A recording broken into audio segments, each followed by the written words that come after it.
Ooh, that was weird. What happened there? Dummies. Dummies. Anyone out there with even a passing interest in horror will know that dummies are a bad lot. They will get into your thoughts. They will talk to you in irritating, nagging voices that nobody else can hear. They will give you migraines when you try and argue back, and eventually they will cajole you into doing things you just know are wrong. Usually murder. Welcome to Andrew Neiderman's Pin. I love it, you dummy. I love it, you dummy.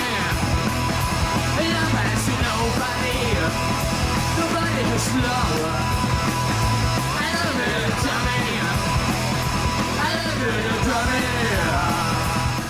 Hello and thank you once again for tuning into Bert's Books, in which this time we are going to be looking at Andrew Neiderman's 1981 study of psychotic evil, Pin. A singularly disturbing take on the evil dummy theme, which is distinguished from all the others in the genre in that the homunculus in question is not of the ventriloquist variety. As the cover art of the book indicates, the inanimate bastard in question is an anatomical dummy, a kind of imaginary childhood friend of the narrator Leon, who together with his cheery chum Pin here exist in a kind of creepy menage a trois together with Leon's sister Ursula, in an isolated small town setting somewhere in the Catskills, New York State. Brother, sister, madness, sin, now the terror will begin.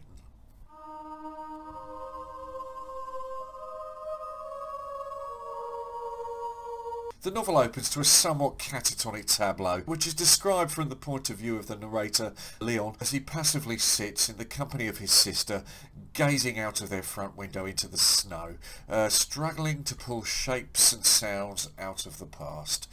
This seems to be a major part of their day-to-day routine, punctuated sometimes by some or other lethargic taunting on the part of Sister Ursula, which sometimes appears to be of a sexual nature. Leon, however, is so detached from his feelings, he's almost a remote observer to all this. On this occasion, however, Ursula's provocations succeed in triggering memorial associations in her brother, and through the mists, a third party from their mutual past slowly materialises. I can feel his hand. It's as cold as mine. It's Pin. Pin. As soon as I am able to say it, it all begins again.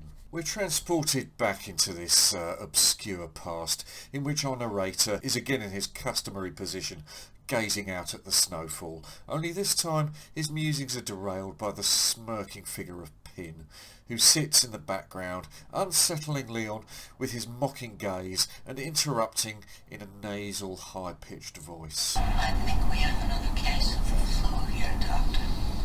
Pin, we immediately learn, has the same self-satisfied mannerisms as Leon's father and hates to be contradicted. Because anyone could see right through Pin's face, it was easy to know when he was upset. Who is this mysterious figure? Our narrator traces his story back to childhood, a time in which Leon and Ursula's clinically distant father, a doctor, would employ his talents as an amateur ventriloquist in order to converse and to dispense medical advice with his junior patients via the anatomical dummy which was perched in his office. Leon and Ursula would engage in this fantasy to the extent that this dummy had developed into a sort of imaginary friend to both of them, one with which a routine of secret conversations had developed, independent to their father's use of the dummy. Reverting to the present day, Leon reflects that other on the occasions in which she's drunk, Ursula has fallen out of the habit of conversing with Pin, while it's plain that he has internalised this fantasy to the degree that the dummy's imaginary needling is grating on his nerves and causing a minor and temporary falling out between the two. A fresh glance back down memory lane reveals that Leon and Ursula's mother was as emotionally distant as their father had been, an obsessive for hygiene who worked at the house with a nervous energy that consumed her every waking moment. It's apparent that the two were rather left to their own devices as far as emotional nurture was concerned, thus engendering their habit of treating Pin as if he were an animate family member. Leon's reverie is disturbed by Ursula's sudden appearance, startlingly underclad considering she's in the presence of an adult sibling. Her ass bounced ripples down the backs of her legs, observes her brother, who seems rather too much at ease with his sister's physicality.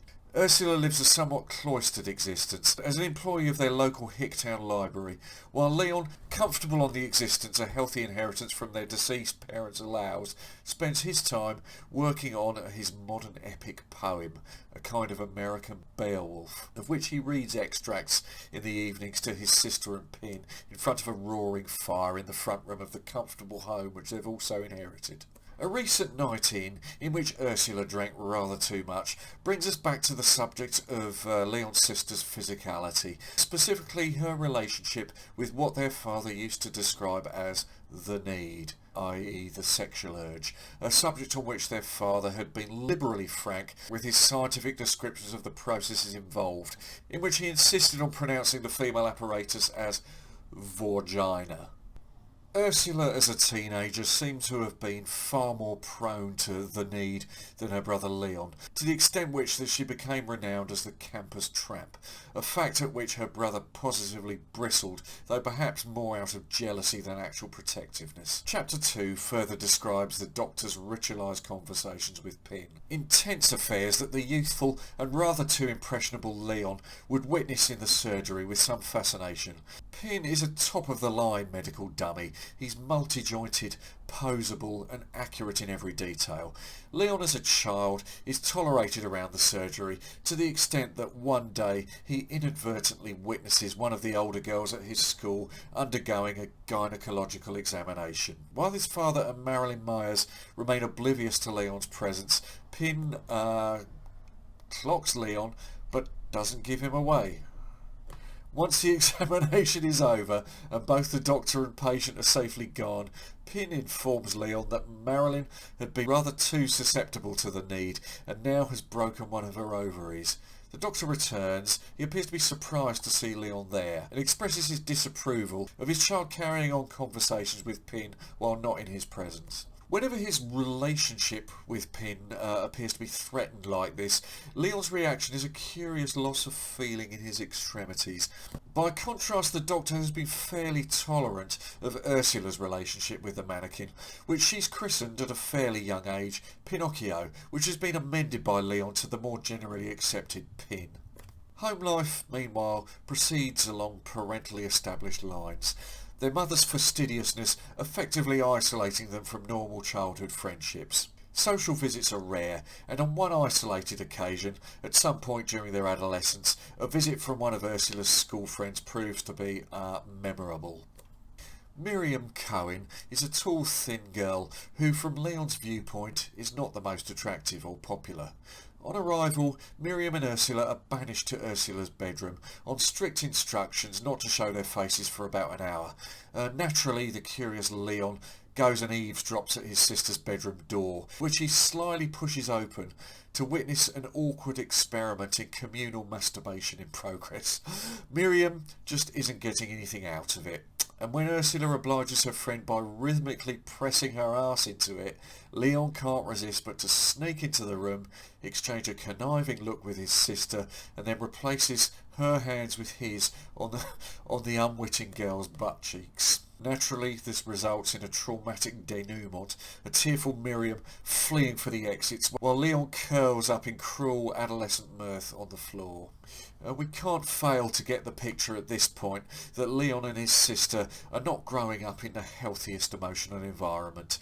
In the aftermath of this rather troubling prank, Leon and Ursula further discuss the mechanics of the need and the increasing necessity of keeping their relationship with Pin a secret from their parents. Ursula's relationship with the need very soon lands her in trouble. A series of dates with one of Leon's classmates lands her at the age of 14 on her own father's table, where he detachedly performs an abortion, an event which Leon is invited to witness on educational grounds, and which all parties keep a secret from their mother. Leon, in the meantime, has managed a few dates himself, not least with, of all people, Miriam Cohen. An encounter he describes to his sister in terms of some considerable revulsion. He's beginning to display a level of contempt for women in general, with one notable exception, of course, his own sister.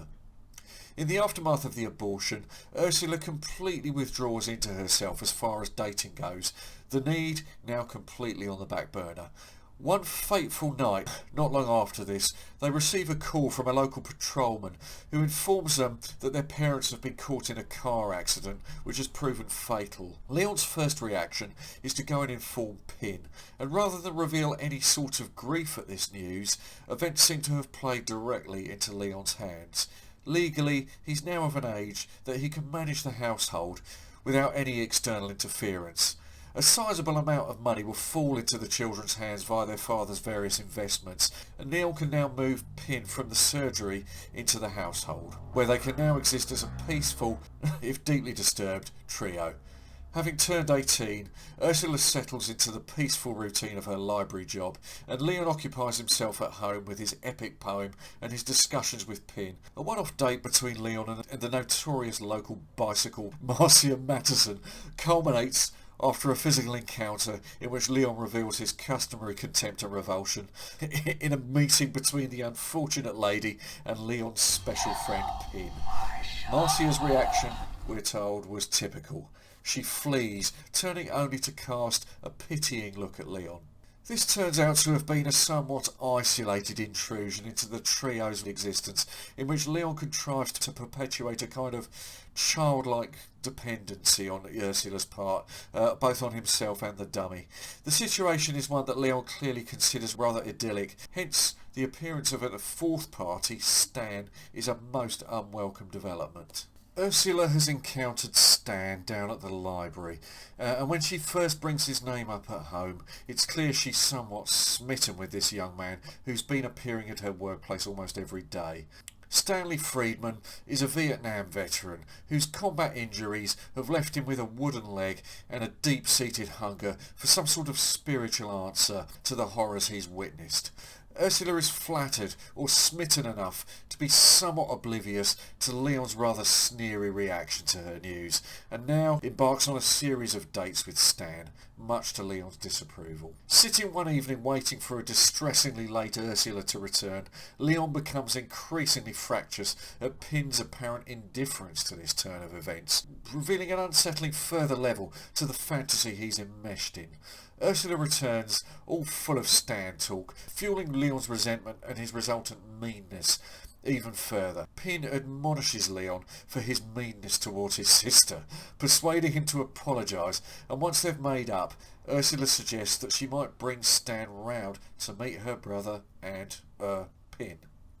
Leon relishes this idea on the supposition that Pin will see right through this guy and verbally make mincemeat of him within minutes of him crossing the threshold. This agreed, Ursula, still it seems bound up in old habits, slips out of her bra in front of Leon in preparation for a shower. The big night comes and Leon is all set for Stan's anticipated decimation on first contact with Pin. To his disappointment though, Stan is friendly, calm and very together, and shows little sign of anything untoward when he's introduced by Leon to the mannequin, actually thrusting his hand, much to Leon's annoyance, aggressively into Pin's digits. The small talk smoothly continues, Stan apparently unfazed by the bizarre tableau his new girlfriend is presenting him with. Pin, Leon notices, appears to be dumbly soaking it all up, while the utterly composed Stan keeps up the congenial chit-chat. Dinner concluded, Leon wheels Pin back into the living room, where the mannequin informs him that he actually can't help liking Stan. After dinner drinks then proceed, and Leon is then petitioned to read some of his poem. Leon obliges with the latest stanzas from his modern-day Beowulf, explaining that his hero, Testes, is on a quest for immortality by impregnating as many women as possible. At this point in the story, somewhat frustrated at his current hit rate, he's now contemplating rape as a means to an end. Leon rattles out a few verses of the continued adventures of bollocks, and while Ursula is visibly shaken by the turn that this story has taken, Stan maintains his unruffled front, and his reaction is complimentary. As the evening winds down, Leon knocks back a few drinks and gradually falls asleep. Awakening in the darkness some hours later, he returns to his room only to detect the unmistakable sound of Ursula satisfying the need with Stan, her door having been left unclosed, which Leon takes as a deliberate act of provocation to him. But he's now furious at Pin, who is still downstairs, for not alerting him to this fact, which he feels doubly betrayed at. Stan is back the following evening to take Ursula out, and Leon earwigs a hushed conversation between the two, from which it's clear that Stan considers Leon to be batshit crazy. On hearing this, Leon immediately begins to experience his numb hand syndrome. Their conversation resumes when they return later that evening, Stan making it clear that psychiatric help is clearly called for here. Feeling utterly betrayed that Ursula has turned against him and Pin, Leon contemplates what needs to be done about this situation. Poor Pin, lying there in his bed, unaware that Ursula has turned against us. It's going to upset him. He's going to just sulk. But then he's going to get angry. He's going to want to punish her in some way. The next day, Leon discusses this problem with Pin, and together they formulate a plan that they believe will get Ursula back on their side. Pausing only to pen another verse to his shitty poem, in which Bollockbrain the Mighty comes close to raping his own sister, Leon begins to put the plan into action. A scheme which involves the use of their in-house intercom, in which Leon plans to play a recording of Pin's voice for Ursula to come down to him in the middle of the night. When Stan is unexpectedly called away due to a family illness, Leon takes advantage of Ursula's vulnerable state, carrying Pin's incumbent form up to a spooked sister's room in the small hours, and together they revive what we assume must have been a previously unrevealed teenage ritual between them, namely an act of frottage between Ursula and the inanimate dummy. It's an excruciatingly unpleasant scene, Leon's insistent verbal manipulations browbeating his tearful sister into performing this unsettling act. Oddly enough, this fails to have the desired effect of bringing Ursula back into their insane fold. Instead, she yells at Leon that she didn't want to do it and thumps him. A short while after this confrontation, a phone call comes with the news that Stan's mother has just died. This news flicks Ursula back into vulnerable mode, making Leon once again her primary source of comfort. Leon goes so far as to attend the funeral before hatching a plan to move Pin upstairs with himself and Ursula. In the meantime, it becomes apparent that Stan, in the wake of his mother's death, is nursing ambitions for marriage with Ursula, to take her away from her cloistered setting in this little town and the increasingly unhealthy situation with her brother and his mannequin. Leon and Pin decide the only option now is to go nuclear on Stan. While playing along, as if pleased at the news of their engagement, Pin and Leon's plotting goes into overdrive. Pin suggests that Leon should call Stan at a time when Ursula isn't around, claiming they need a man-to-man with regard to the family's finances, which Ursula has no real head for. There'll be no witnesses Stan was ever there, and they can ditch his car pretty easily. How do we go about the extermination? Quizzes Leon. Pin recalls one of the doctor's old cases, the Jerry Leshner affair, which also involved a subject or victim with a false leg. Leshner had been a local character, a diabetic and an alcoholic. The former had already caused the loss of one of his legs, and being a big drinker, he had become careless with his dosage of insulin. One day he was found dead, having injected 3 times his recommended dosage. His wife had tried to pin the blame on the doctor. He had described this kind of death to the young Leon as very uncomfortable. Perfect. While a stock of his father's syringes are at hand, Leon, who has absorbed a basic smattering of medical knowledge from his dad, has to go around the houses to purchase the insulin and a big sack to stash the body in. Ursula's Librium, meanwhile, is conveniently on hand as a pre-injection sedative.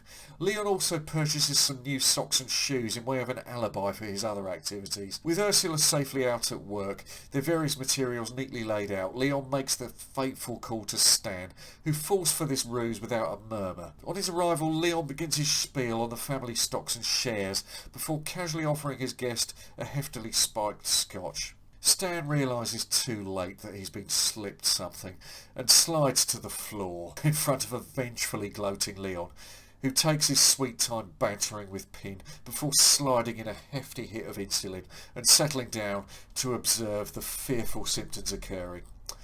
With Stan at the point of no return, his body is shifted into Pin's room, and Leon sets about ditching the car, which the impending snowfall should neatly obscure from discovery. Returning home, Leon is aghast to realise that he's neglected to dispose of Stan's wooden leg, which is lying on the floor, and which Leon flings through Pin's door just before Ursula lets herself in from work. It's then that he realises that he's left the syringe and the insulin vial in plain view. Not the cleanest of jobs then. But his sister somehow misses these items, dashing quickly upstairs to get ready for that night's date with Stan. As the evening wears on with no word from her boyfriend, Ursula becomes increasingly agitated, and while Leon slyly suggests that perhaps Stan has got cold feet after all. At his sister's urging, Leon eventually agrees to contact the police, placing the call with consummate coolness, while his sister continues to imagine what kind of horrific accident might have befallen Stan. Leon wakes the next day to find Ursula moping in the kitchen, but she eventually resolves to get into work and to wait for further news. Leon takes this opportunity to drag Stan's body out of Pin's room and down through their backyard towards the frozen pond that lies beyond. It's an exhausting progress which sees Leon conversing with Stan's corpse in order to justify his own actions. Returning exhausted back to the house, he then realises that the leg is still there, and he flings this sad remnant into the glowing log fire. Just as Leon settles down to write some more of his god-awful poetry, Ursula calls with the news that their local friendly patrolman has identified Stan's car. Leon is somewhat rattled by this revelation, but manages to twist it into some warped hypothesis about Stan getting cold feet regarding Ursula and then doing a bunk up with some other girl at the Mountainside Hotel. Ursula seems to be in rather resigned mode, so finally feeling himself to be out of the woods, Leon is brimming with self-congratulation. This, however, is rudely shattered. There was no scream. My heart was pounding. I was about to relax, believing it had burned up in the fire. Stan's leg, of course, has failed to burn up in the grate. She looked at me with an expression of such awe and horror, even I was suddenly taken with the grotesqueness of what had just occurred. "Where's Stan? What have you done?" Leon immediately tries to pin it on Pin. Ursula flees from the room. Leon flings a few recriminations in Pin's direction, but the response is strangely unflustered. He then tries to talk Ursula down, but she's mutely, passively unresponsive. Putting her to sleep in this weirdly trance-like state, Leon himself then falls into a restless slumber, but awakens some hours later with a distinctly uneasy feeling. As he tries to figure out what his subconscious is trying to tell him, Ursula screams. For a few moments, I couldn't locate him in the room. Ursula is hunched on the bed, and on the floor lies an axe and the myriad components of an irretrievably shattered Pin. The axe had sliced clear through his upper torso. There were parts of him all over the room. Leon's recurring numbness now consumes him in earnest. The passivity is now all his. He's unreceptive to his sister's taunt. Each of us has killed something we love, haven't we? Leon submerges into an inert state from which he remotely observes, with the detachment of a physician, that his sister is now, in her childlike state, dressing him up like a doll in one of the doctor's old suits. The epilogue returns us to the same setting as the book's prologue, though the narrator has now become the third person. Ursula sits with a lifeless, wheelchair-bound companion, the bony features of his face skeletonized, dully observing the snowfall outside. She opens her book and begins to read to him. The Adventures of Pinocchio. Andrew Neiderman has a long string of novels to his name going back to 1967, and is probably best known as the author of The Devil's Advocate, as well as famously having acted as ghostwriter for Virginia Andrews. Clearly the man is no slouch as a writer. I've read a couple of his other works in the horror genre, Imp and Night Howl, in which he delves into dog horror, but Pin has somehow been the work of his that I've kept coming back to. It's a haunting, mesmerisingly disturbing work, not least in that it's written from Leon's first-person perspective, placing the reader directly in the epicentre of the mania. The novel was eventually filmed in 1988, and while Sandor Stern's feature successfully captures some of the novel's mood, it did draw back somewhat from the story's more disturbing extremes. If the notion of the psychotic personification of a dummy is not a unique theme in the horror field, Neiderman's handling of the subject is compelling and very original. While I'm not altogether sure whether real-world mental illness ever manifests itself in this particular manner, Leon's narration of events, viewed through his own twisted lens, in which he is utterly convinced that Pin is a sentient, autonomous being, invites the reader to enter into a particularly troublesome heart of darkness. Or, then again, is Pin just an inanimate dummy? Or have we been reading this story wrong this whole time? Did Pin make Leon do these things? Who's crazy now, Ursula? Who's crazy now?